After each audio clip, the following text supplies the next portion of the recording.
So today we're talking about my retirement strategy. So we're going to be talking about what I invest in and whether or not I have an employer or an employee match. So a little bit of background about my retirement savings or my retirement strategy is that my retirement strategy right now is solely through my job. I don't have any individual retirement accounts, IRAs, or brokerages brokerage accounts outside of what my employee offers. So I have something that's similar to a 401k plan with my employer. They also have a automatic agency contribution, which is 1% of I guess what you contribute, or 1% of your salary, not sure. And then they have the agency matching up to 5%. So I decided that those benefits were so good that I was going to take advantage of it.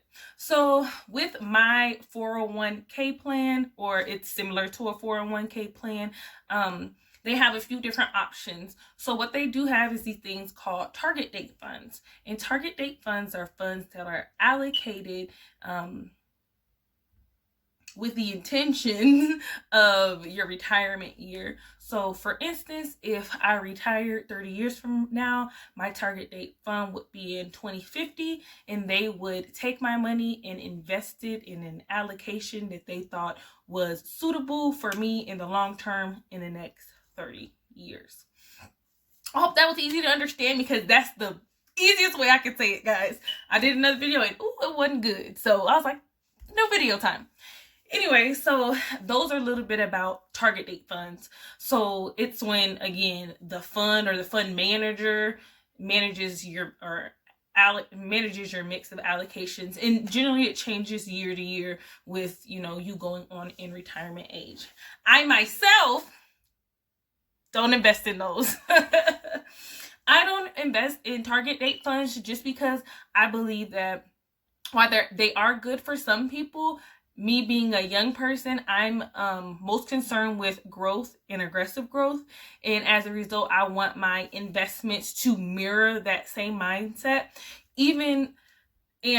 Target date funds usually don't do that. The target date fund that I was supposed to have was about 62% in the stock market, 20% in the bond market, and the rest was in other assets in international funds. And I didn't feel comfortable with that because I'm concerned with growth, and I don't believe 60% is enough for me at this time when I have I'm risk tolerant at this point. Like, we can go aggressive 60%.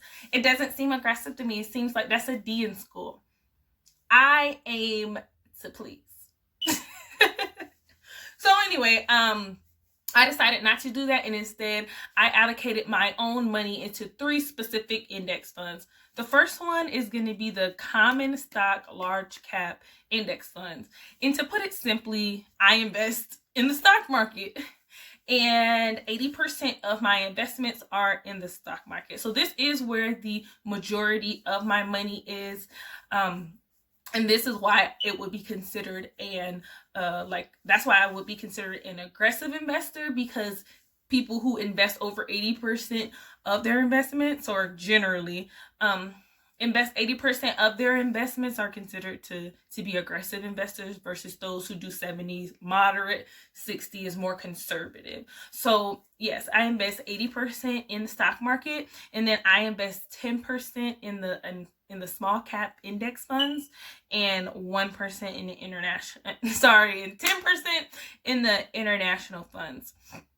So that's a little bit about how I invest with my job, my asset allocations, and the kind of investor I am. And it's definitely aggressive. So tell me a little bit about how y'all invest. Are y'all a moderate investor? Are y'all an aggressive investor? Or are you more conservative investors? While you're at it, check out some of my past videos that YouTube will recommend for you over here. My Eye in the Sky will tell you a little bit about my debt journey and how I became financially literate. And you can click on my cute little face to subscribe. All right, guys.